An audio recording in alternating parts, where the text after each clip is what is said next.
Welcome to the Secrets Women Keep podcast. I am your secret keeper and confidant, Lauren White.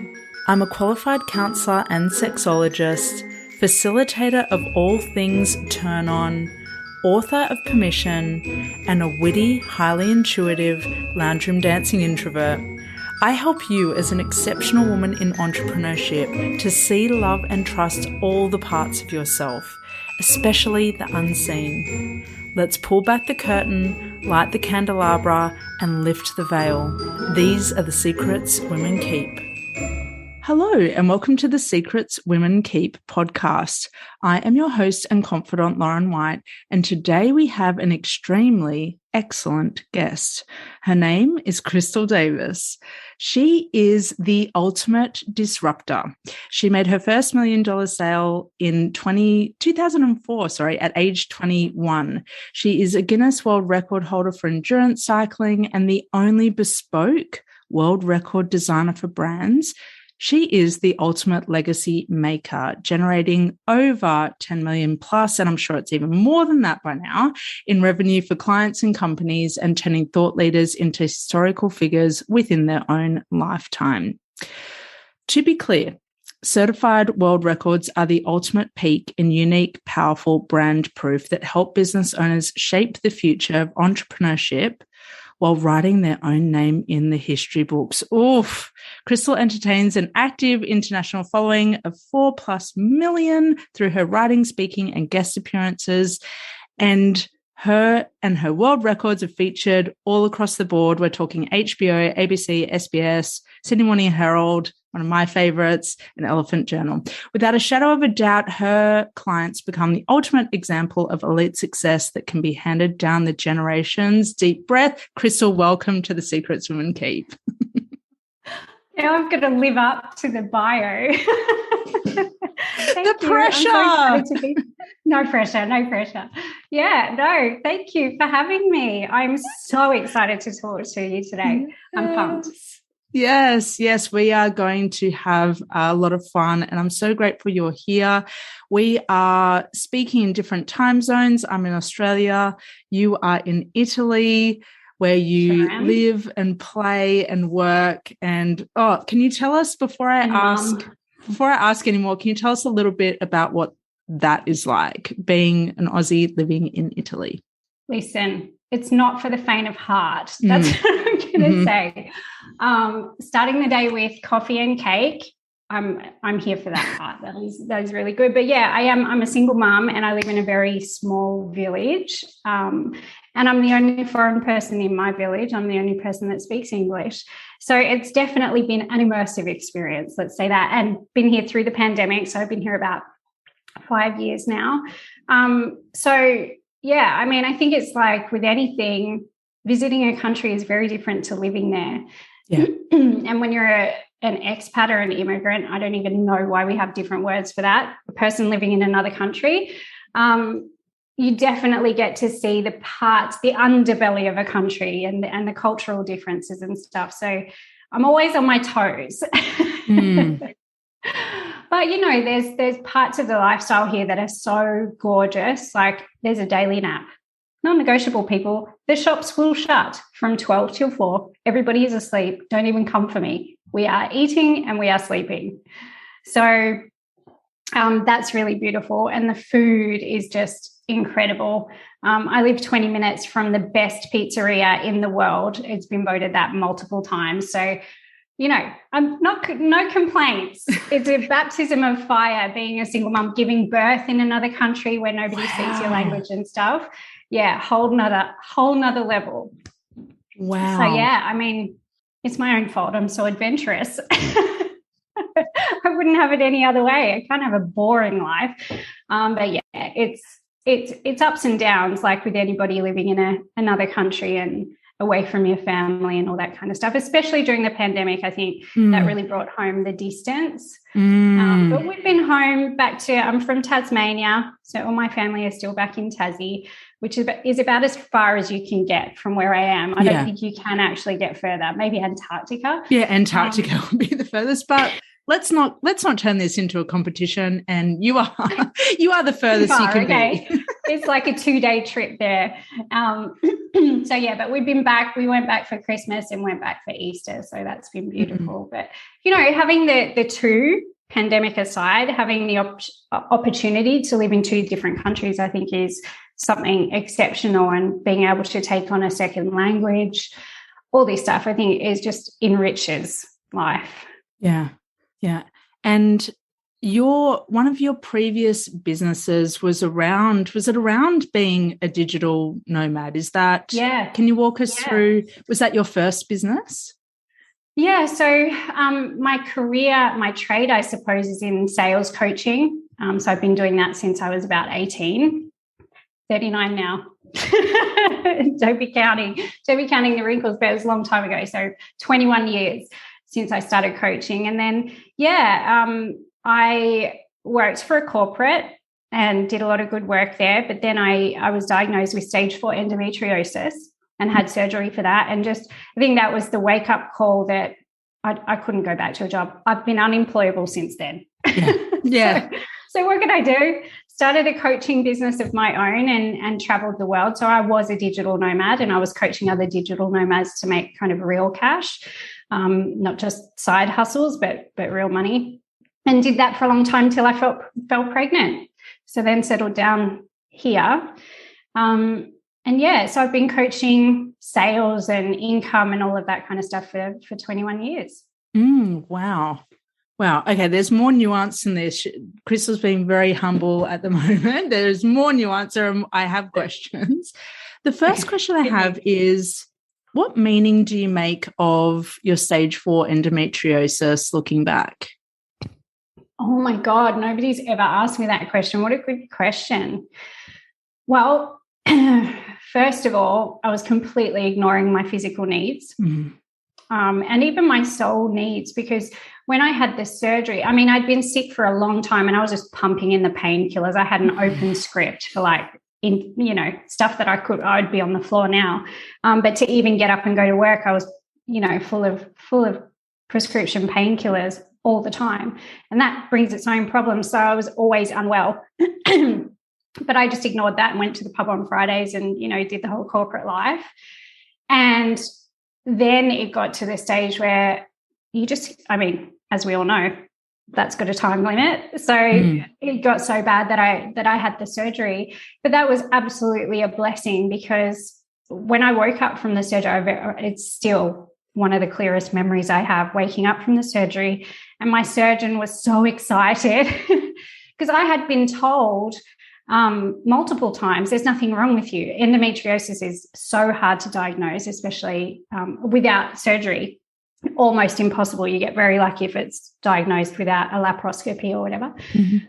And I'd been told so many times, you just need psychotherapy. It's phantom pain that you're having, and, all of that. So when I saw my surgeon, he was like, you've definitely got endometriosis, to kind of let me open you up and I'll tell you. I'm like, no, I don't want to. So he was excited because it was the worst stage 4 endo that he'd ever seen. So he was pumped that he was right. He's like, yay. And I'm like, yay, this is, it's so painful. And then they kind of gave me the talk through of, you'll never have kids. It was attached. Sorry if this is graphic for your listenership, but let's just go there. It was it. We all go there, Crystal, so go for it. Yeah. We live for this. This is what we're about. Perfect. So, there was so much scar tissue. Like, there was one piece of the scar tissue was the size of my surgeon's palm that they had to remove, and that was attached to my bowel. And they said, probably you're going to have a colostomy bag, and you're never going to travel. You're going to be in here every month. You'll have a surgery every year, and this is your life now. You'll never have kids. And I was 27, 28 at the time, and I guess I just sort of expected to have the choice to have a child. I hadn't considered it so much. But when the choice was taken away, I was absolutely fucking furious. Yeah. Like, how dare you tell me that? So then that set me off on a whole health kick and researching endometriosis. So I did so many things. Chinese herbs was amazing. Acupuncture was amazing, really helped. naturopathy, everything, did everything. Like for years, I just went really hard on my health. And eventually my surprise son arrived. I still kind of believed that it wasn't going to happen for me, but I wasn't going to give up either. I think there was just like, I have a warrior spirit. I don't know if you've noticed. But if you tell me it can't be done, I'll probably do it twice as fast. So, telling me I couldn't have a kid, I just went on this kind of rampage of wellness, which was wonderful. And traveling was a part of that, because I realized there was a soul sickness too. There was a lot of denial.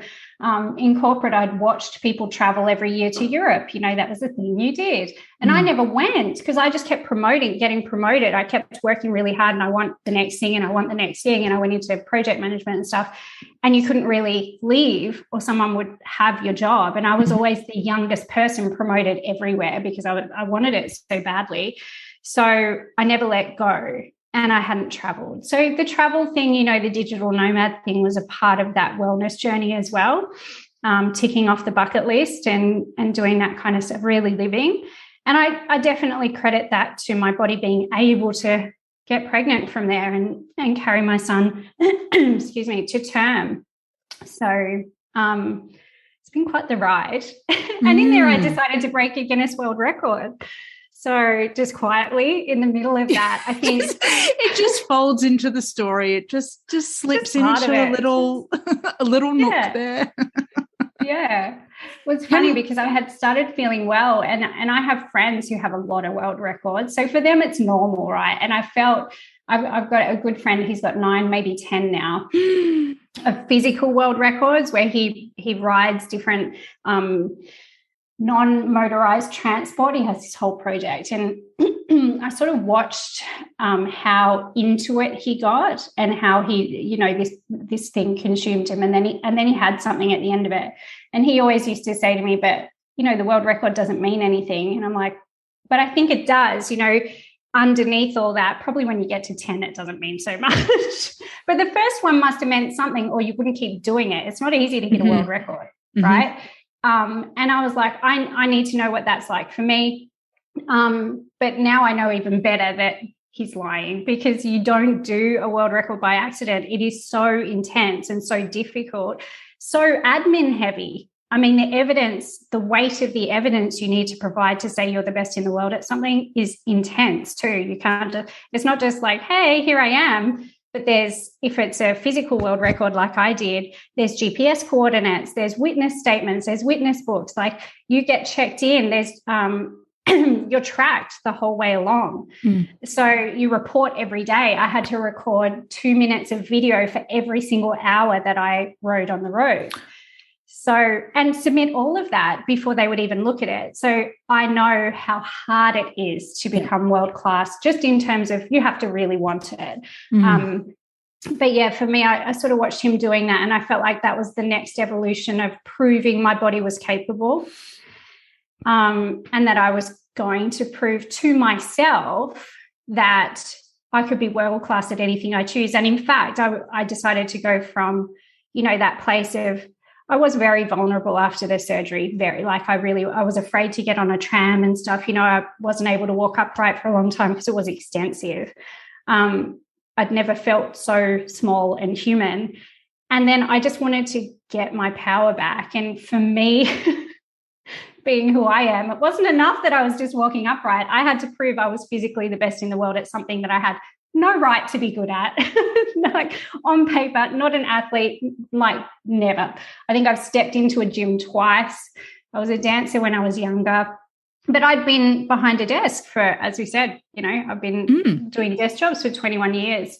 So yeah, I wanted to break the world record for the longest distance ridden on a bicycle rickshaw. And you did it. And I did it. Yeah. And you did it. Which was insane in hindsight. Yeah. Absolutely insane. And what I'm hearing is it starts with the desire. What the other thing I'm hearing is it's not just the challenge that you embark upon, everything else that surrounds it, admin-wise, application-wise, proof, evidence, all the rest, is another form of test or challenge of your gumption and tenacity. Yeah, absolutely. It's also another level of internal proof. So for me, I think one of the things that was kind of missing was I knew my vision of who I am in the world. I mean, I know who I am. And being told no didn't work for me, and I knew that internally, but being able to physically prove it in the 3D was a step I felt I needed to take. And it's not for the faint of heart, becoming world class. It's a definite choice. And you have to make it on a lot of levels. It's not just that you perform the act, it's that you prove that the act was performed as well. And that requires, as you said, it's a whole other thing. But for me, that piece of paper, and I've reflected on this a lot, my friend Dave saying, yeah, it's just a piece of paper, it doesn't matter. To me, it matters. My world record's behind me here. I don't know if they'll see the video, but I do look at it because I am challenged in my life regularly, as we all are. We're challenged, and you need sometimes something external to remind you who the fuck you are. Yes. Sometimes your own voice is not enough. Yes. And for me, proof that I'm world class, it's something I couldn't do. I mean, it was impossible on paper. The doctors had told me I would never be this woman. And I don't fucking accept it. And here's my world record at the end of it. Like, it's just not acceptable to me. Yep. So to prove it, it changed things in my life. It completely changed everything, the way I see life. Because it's no longer just about, I know in my soul, la-di-da-di-da. It's that I know in my soul, and I can fucking back it up. Yes. And now I can sit in any room, at any table, with anybody, and I mean anybody. If they don't have a world record and they don't know what that took, I'm not uncomfortable. I know I deserve to be there. Yeah. And I just rode a rickshaw, but I do know what that takes, right? I know what it takes. I know the choices I had to make on a daily basis. I know what I had to do to elevate myself to that level. And that doesn't mean just turning the pedals. That was obviously it was probably the simplest part of it, turning the pedals. It took me almost 2 months, 56 days to do this. Anybody could do it faster than me. Please, if this sounds exciting to you, please know my record is there. Step up to the plate. Mate, you will do it better than me. I promise you. I was, I was extremely slow, and I wasn't capable of it, quote unquote. My body wasn't built for this. I didn't train at all. I didn't prepare at all. I had no idea what I was doing. But, I knew that I could ride a bike. I knew I could turn the pedals one after the other. And so I chose specifically a distance record because I knew that I could take as long as I wanted, because it wasn't about speed. It wasn't about time. It was about my willingness to get to the goal, no matter how long it took. And I was willing to do it until it was done. Yeah. So for me, that was the piece, right? And it's definitely the piece that I talk about in my work now, designing world records for other people. It is about what is the desire. And it's not, none of us are, I don't know. I don't think anybody sits there going, I'm okay, let me rephrase this. A lot of us know that we are world class internally, secretly, right? Yep. Excuse me. We know this. And then on the outside, there's all this stuff saying, yeah, but you're not though, like this and that and everything else. And you're just living this normal kind of life. But if you know that inside of you, there is always a way to put yourself in front of the mission and to have that mission achieved. And it doesn't mean it's going to look like someone else's. So for me, it wasn't going to ever be about speed, but I knew that I had the internal fortitude to hit the goal if I was allowed to do it my way. Yeah, I knew that. Yeah. So I constructed an opportunity to do it my way. And that's how it was achieved. But that's why I always say anyone could do it faster, better, pick a better road with more experience. I'm not a cyclist. I'm still not a cyclist. I wouldn't do it twice. I've done it once. I would do a different one, However, I think it just proves the point that you don't need to be a quote unquote good candidate for excellence to be excellence. That's a choice, and it's a choice that we make repeatedly until we get there. Yes. Yeah. And I want to ask, when it comes to excellence, you just said I did it my way. What is the connection for you between excellence and people doing it their own way? Is there a connection? There absolutely is a connection. I definitely am in the world of modernizing excellence, right? So a lot of the systems that we have currently that you can all bring up in your minds about what world records are about, etc., they were established, 50 years ago or more, 70 years ago. And they're outdated. And I think the standards for excellence have completely changed. What we believe as human beings to be excellent now is not the same. It is not now for anybody about individual achievement, because if you're not taking your community, we don't give a shit. Yeah. It's not ever now about I'm just the best in the room. It's like, what is the impact that you're making? We expect that of our leaders. We expect it of politicians. We expect it of people who are leaders in our community. However, the excellence industry has not caught up. So hello, here I am. So excellence for me is beyond world best. And what that requires is us to be thinking in the way that we think individually and seeing what we see individually. It cannot be a replication of what's come before. So for me, excellence can only ever be about diving deeper into what it is you believe, what you see, what's your vision, what's never been done, and what's beyond that, pushing ourselves there. And that's very individual.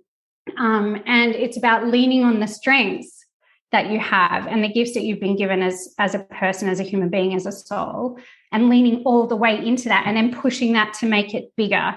So for me, excellence is easier. That's the way my brain works. It feels easier to me to think about, okay, but what if, right?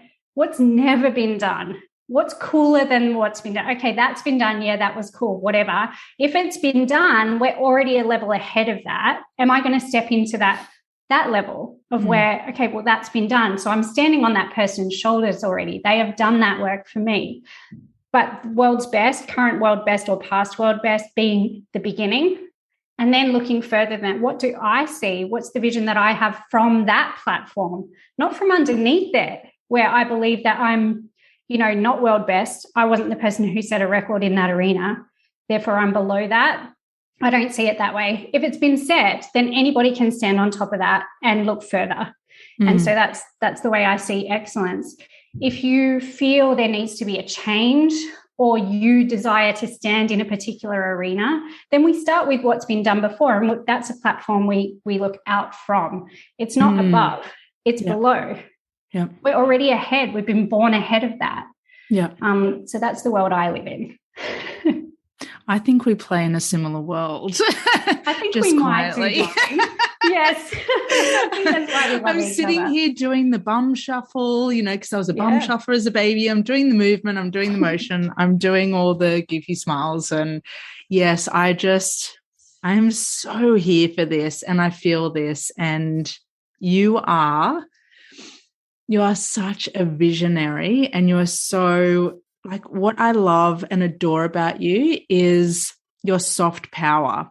Like, you are so powerful and you are so feminine, and in your approach and in your demeanor and in your, like, you're just chef's kisses. Thank you. I love you too. We can keep being friends now. I'll come here for these compliments every day. Yeah, thank you. That's kind. I'll just message them to you every day. I love words in my love language. I love the words. So I am so curious to know from you and you mentioned something recently, and it really stayed with me. It was you're reading into new bodies of work and you're holding this question for yourself is, what is it that set me apart from other people who don't do world records or start them but don't finish them or don't have the willingness anymore? And my question to you is it mindset? Is it your nervous system? Is it your attitude? Is it a belief? What is it, all of the above? Like, what's your hottest take on that? Yeah, I mean, that's always a work in progress. And working with clients, it's always a question that I have. I'm intensely interested in the story behind how excellence is produced and how human beings do that, right? Like, I'm fascinated by that. I think that's stories that are not being told, which is why my company, I have a production company as part of it, and we produce documentaries when we produce world records, because I'm fascinated. So I expect you all to be. But, you know, the story behind that, how do people think? And I definitely see common features with people who do become champions. And there is a lot of studies. There are studies around this that I'm neck deep in at the moment, because I like to have some data around what I feel. So what I have noticed in my work, and that I'm seeing with the studies that I'm investigating now, is that there is very little difference between, they call it champions and almost champions, which I feel is really sad. Almost champion. Oh, that makes me like, I would be angry being an almost champion. But anyway, that's my shit. The difference is how we deal with failure, or how we even perceive failure. So something that I recognized very early on in my sales career, as you mentioned at the start, I did $1 million a year for the company I was working for in 2004. I was really young. I've got an award back here for that. And other people weren't doing that. I had no skill set. I was new to the job.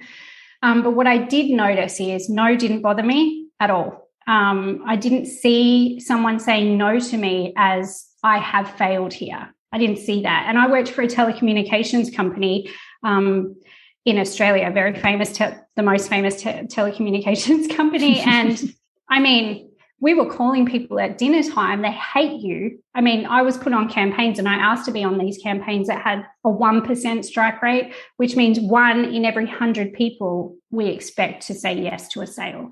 That was the expectation. I mean, that was the toughest campaign I ever did. I love that campaign, because being told to fuck off and no and whatever in my mind wasn't a problem, because I'm only expecting 1 of you to say yes. Oh, so I'm going to sell to 2 of you. I'm going to get a 200% outcome on this campaign by just getting 2 people to say yes. And I know if there's 100 people in a room, at least 2 will say yes before I even open my mouth. I have no doubt about that. I know I can connect with 2 people out of this 100. So no matter what the 99, 98 said to me, I never considered that a failure. Excuse me. However, everybody else hated that campaign. They would never go on it. It was like, I can't deal with being told no all day long. I can't deal with this level of like stress of this campaign, is the way that they saw it. So I really recognized early on that that was different. I was just naturally optimistic about it. And so I didn't even see it as a failure. And then in my coaching business, like generating my own income, I don't remember the failures of what most people say, oh, that was a failed launch, or I didn't get any sales. I couldn't tell you, honestly, what happened yesterday, because I don't see it as a failure. If I didn't get the outcome I wanted, I just wasn't done. yeah. I've got other avenues to try. I either self-selected not to continue going for that goal, Yep. or I got the goal and I'm happy with the outcome. There's no such thing for me as, oh, I didn't get what I wanted. Well, if I didn't get what I wanted that way, I'll get it another way. Yep. So I see failure very differently. I couldn't tell you that I failed a launch. I would according to other people's standards, of course. I don't get everything I want all the time, but I do know there's another way to go about this. Or if I've got a financial goal, how many ways can money come to me? I don't put all my eggs in one basket. I generally feel within myself, I will succeed at what I've chosen to succeed at. That is the difference. So where I've seen people fall down with world records, and I've got to say, world records is like an intense, it brings out everything in a way that nothing else can, because you can do anything else in life, but until you're under the microscope, you've told the world you're going for world's best, which you have to do. You've made a claim, you've staked a claim that I am going to be at this level, never been there before. There is work that goes on within you and things that will come up that, unless somebody has also been through that process, that you could never explain. And certainly my clients, I know, would agree with that if you don't have a world record, you don't even know what pressure is, right? Because failing in your own little life, okay, failing, air quotes again, but being willing to do it publicly when you've said you are standing at the top level beyond everything, that is next level. So everybody has that same pressure and everybody has that same experience. The people who overcome it, they pick themselves up differently. They see it differently to begin with, and they pick themselves up differently. So I've seen clients before we even get to the world record, like in the planning phase, already decide it's a failure and lose their shit, like well before we've even given it a crack. Like just the idea of giving it a crack is, overwhelming, cannot do it, have to pull back. And that's completely fine. But that is different to someone who goes, whoa, this is intense. Okay, I'm going to just keep putting one foot in front of the other because that's all I can do today. Or today I feel this, I'm going to do what I have to do to take care of that, but I am going to show up. I am going to get back up. And my goal, I'm not changing the goalposts. I'm going to go to world class. And if, getting help with that. So that's the only real difference. So in terms of mindset, or in terms of what it is mindset. It's not skills-based. It's not talent-based. We all pick what we want to be world-class at based on our values. Mm-hmm. So that's changeable, right? But the act of champion or non-champion, the achievement of that comes down to how you handle it, how you view it. Do you believe deeply within yourself that no matter what goal you set, you would achieve it? Is that intrinsically in you? And it's a thing I feel I'm not able, I'm a good coach. I've been around the block, but that part, if you believe deep down, you can be coached to a certain level. If you believe deep down you'll fail, you can be coached to a certain level, but you cannot be coached to world-class level because you will reach a certain point of pressure where you will just decide, I'm going to fail, and this will be the worst failure because everyone's watching. Yep. I'm just going to destroy it before I even get the chance, and then I can live with it because I've got the excuse. Yep. Whereas if you believe deep down, I don't care how hard it is, like internally, way deep down, internally, however hard it is, I will triumph. That is the piece that will get you through to the end because the pressure is the same for everybody. It's really hard. There's no joke. I think the statistic is out of every 1,000 people who attempt a world record, only one gets through. So 999 people fail out of every 1,000 attempts. So for me, that is the decider. That's what I've seen in my work. Yeah. Yeah. So looking back, how interesting that stat that you just gave has so many parallels with the stat that you gave earlier on about the one person out of 100. Granted, numbers are, but one True. Out of 1,000, 1 out of 100. True. So looking back, you can see in some ways how your work was priming you. Your work, a combination of your work and the context and your attitude was priming you to take this on with the vigor that you took it on with, like the fact that you see failure differently. And I was also feel like when I was listening to you, I was like, oh, rejection doesn't threaten you or create a fear response in you. That's a big activator and trigger for a lot of people, is that rejection. So for you, that didn't apply. What I was hearing was it's more important to not reject yourself. And that's what some people do in that process, is they get so scared of failing that they pull out and they kind of self-reject and reject the process before it can happen in another way, shape, or form by progressing. So I feel like your work history and everything that you embarked upon, your health issues, everything was shaping you to really take on that world record in a way that 999 other people maybe don't have the mindset for. Yeah, it's very interesting to hear it reflected back that way. I do know, I'm very aware that everything has formed me to come to this moment. I think a lot of us feel that way, where we're able to go, everything has been training me for this moment in my life, Yeah, but I think that's really true. And it's funny as you speak about rejection, my mind is going, interesting. I don't consider rejection.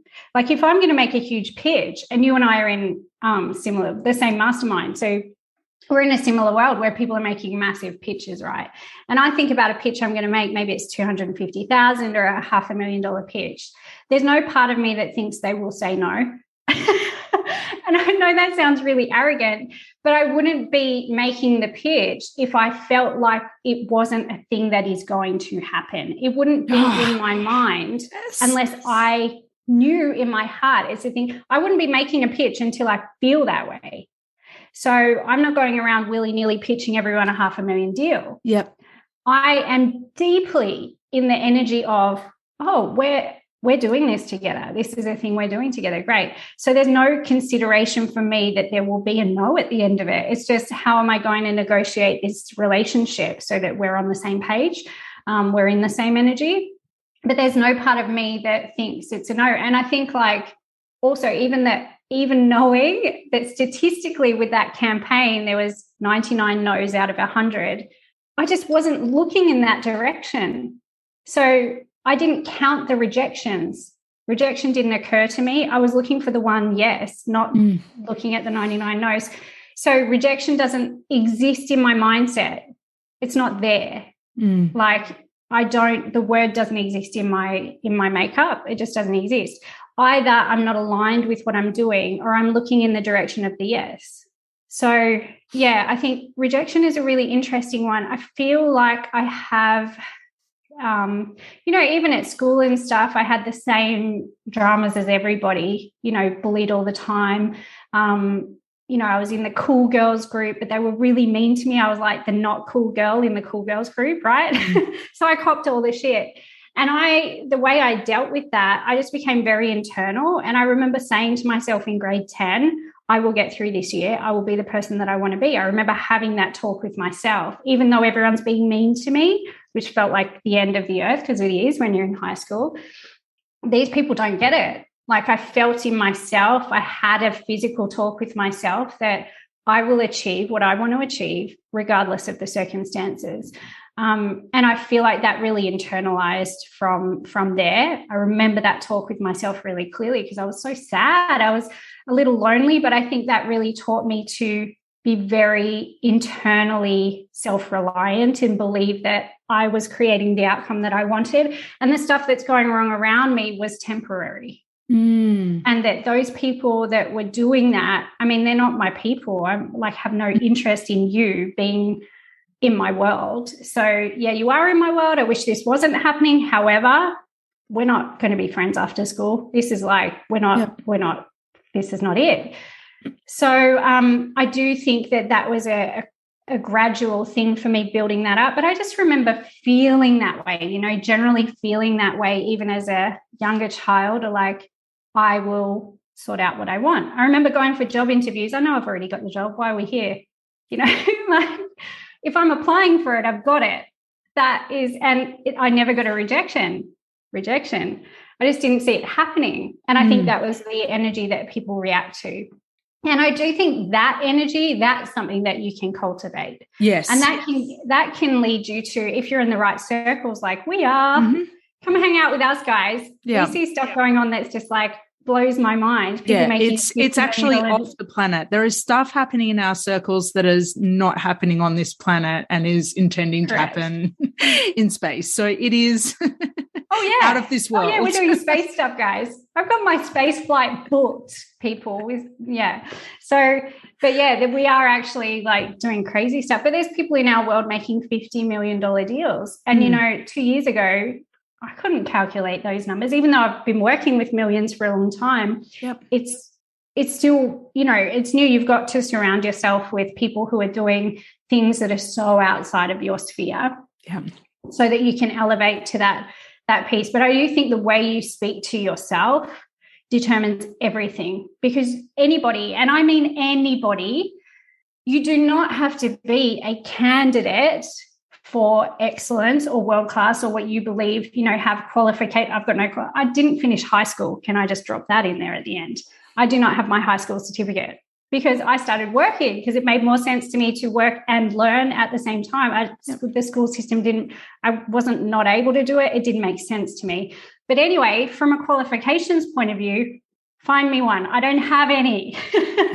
And yet And yet I am designing modern excellence. That is a standard I'm setting in the world, and I know that I'm the person to set that. But that's been a journey. So the way that I've had to talk to myself along that way, it's definitely the decider. Yeah. It starts with a decision. So many people cannot connect with this, or they don't want to connect with it, or they don't get it. It's so much about what happens in your life is about deciding. And just going back to your year 10 experience, you decided that you were the constant in your life and everything around you was changeable, malleable, people come in and out, blah, blah, blah. I am the constant. And that was a decision to recognize that and to stick. Here's the other thing about deciding is you stuck with it. You didn't just decide and then bail on your decision. You set it as a standard and you kept living according to that standard. Oh my God, that's such a beautiful way to put it. Yeah, because you're right. I will never bail on me. Never. Yeah. Mm-hmm. I mean, I might want to. I'm like everybody else. I've been through addictions and stuff where I've wanted to bail on myself. I've given it a crack. It's not for me. At the end, I will rise, and there's nothing I can. I mean, I've got this in common with a lot of clients and stuff where they just can't help it. They have to keep pushing boundaries.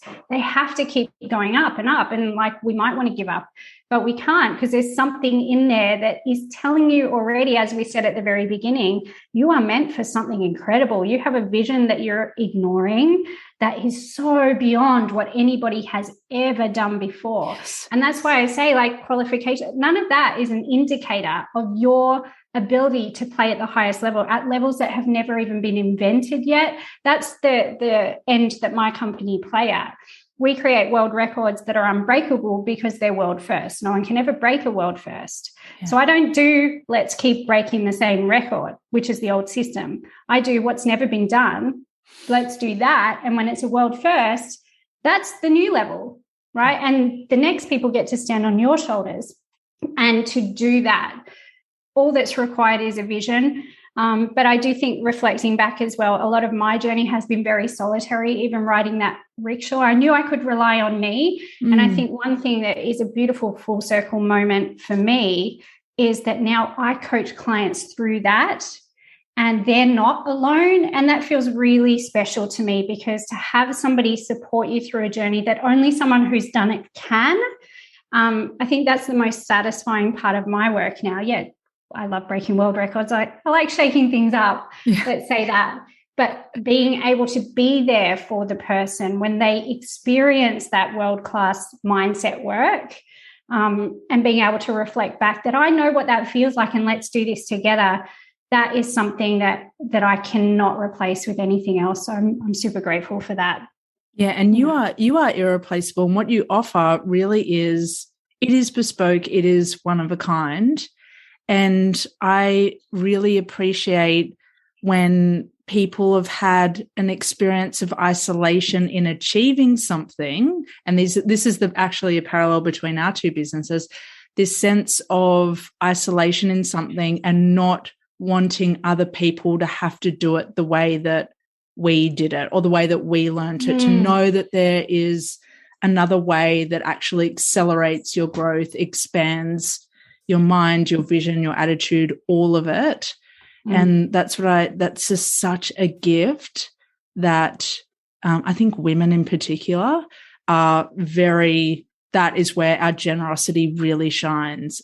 I did it this way, and yes, it's possible for you to do it alone this way. Of course it's possible. However, there is this other way where you can feel connected and where you can... it's quicker, better, and more fulfilling if you don't. Yes. We can do it together, and I'm here. Yeah, I think that's beautiful. Yeah, I love that. It is beautiful. Crystal, thank you so much. I know I've taken so much from what you've said today, and I'm just like reeling with gratitude, and it's so much excitement to be in the sphere of someone who sees things in a similar way to me and wants more and wants the satisfaction and wants it really excites me. As I say, it really turns me on, because you are a rare gem, and I know that this episode is going to activate more women to really source their own gem inside, to ask, what are my standards? How am I backing myself? Like, am I in my own corner? Am I remembering who the fuck I am? Am I not allowing myself to self-reject? And those lessons are priceless. So thank you so much. I'm just wondering if you can share with us where we can find you in person, online. Where in the world are you? Absolutely. You can find me I'm not on socials much. So you can go to my website, which is extremeexcellence.com. Of course it is. Or find me on LinkedIn, Crystal Davis, or find me through Lauren. We're connected. Yep, we're connected. And I'll put all the links in the show notes. And yeah, but your website is stellar. It is of an exceptional standard. So please go have a look and really have a look at some of the world records that Crystal has been involved in and at the helm of, and just go indulge and go be in the realm of excellence. There's so much more coming from you. I know I can't say, but there is so much that's happening and so much that's moving in your world, and we are all here for it. So thank you so much for being a guest today and sharing the secrets of extreme excellence. Thank you. Absolutely my pleasure.